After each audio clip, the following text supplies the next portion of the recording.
Commissioning licence পেল রূপপুর পারমাণবিক বিদ্যুৎ কেন্দ্রের প্রথম ইউনিট। বৃহস্পতিবার রাতে প্রকল্প পরিচালক জানিয়েছেন, উৎপাদন প্রক্রিয়ায় যেতে বাধা নেই।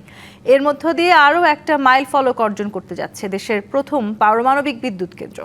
কয়েক দফা পিছিয়ে অবশেষে রূপপুর বিদ্যুৎ কেন্দ্রের পারমাণবিক চুল্লিতে জ্বালানি ইউরেনিয়াম লোড করা হচ্ছে।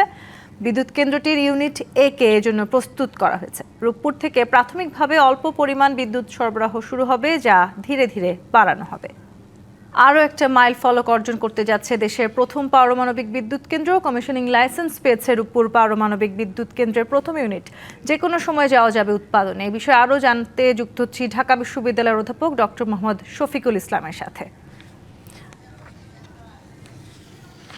ডক্টর শফিকুল ইসলাম, রূপপুর পারমাণবিক বিদ্যুৎ কেন্দ্র যে কোনো সময় উৎপাদনে যাওয়া যাবে, সেই বিষয়ে একটু জানতে চাই। এটিকে আমরা মাইল ফলক বলছি। বাংলাদেশের যে বিদ্যুৎ ঘাটতি রয়েছে, সেটি আসলে এই রূপপুর পারমাণবিক বিদ্যুৎ কেন্দ্রের মধ্য দিয়ে আমরা পূরণ করতে পারবো কিনা? ধন্যবাদ আপনাকে। আসলে আপনারা যে সংবাদের কথা বলেছেন এখন যে এটা কমিশনিং লাইসেন্স পেয়েছে এবং ফুয়েল লোডিং শুরু হবে। তো ফুয়েল লোডিং ছাড়া তো আসলে উৎপাদন করার সুযোগ নেই। তো ফুয়েল লোডিং হলো একটা খুব গুরুত্বপূর্ণ মাইল ফলক অর্জন। তারপরে কিন্তু এটা অনেক ধরনের পরীক্ষা নিরীক্ষার বিষয় আছে, পরীক্ষামূলক উৎপাদন বিষয় অনেক দিন পর্যন্ত করতে হয়।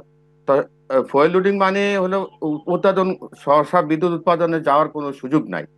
তো এর জন্য সময় দিতে হয়। তাহলে এখন এই জ্বালানি সংকটের যে আমরা যুগে আছি বর্তমানে, তাহলে এই ক্ষেত্রে কিন্তু রূপপুরকে দ্রুত চালু করা সবচেয়ে প্রয়োজন। তো সবচেয়ে আশার বিষয় যে আমরা যদি এখন যে শুনতে পাচ্ছি যে এটা দ্রুত লাইসেন্স পেয়েছে, যে বাংলাদেশ পরমাণু শক্তি আহ, কর্তৃপক্ষ থেকে, পরমাণু নিয়ন্ত্রণ কর্তৃপক্ষ থেকে এবং ফায়ার ফায়ার থেকে যে লাইসেন্স গুলি পেয়েছে, এটা একটা বড় ইতিবাচক দিক।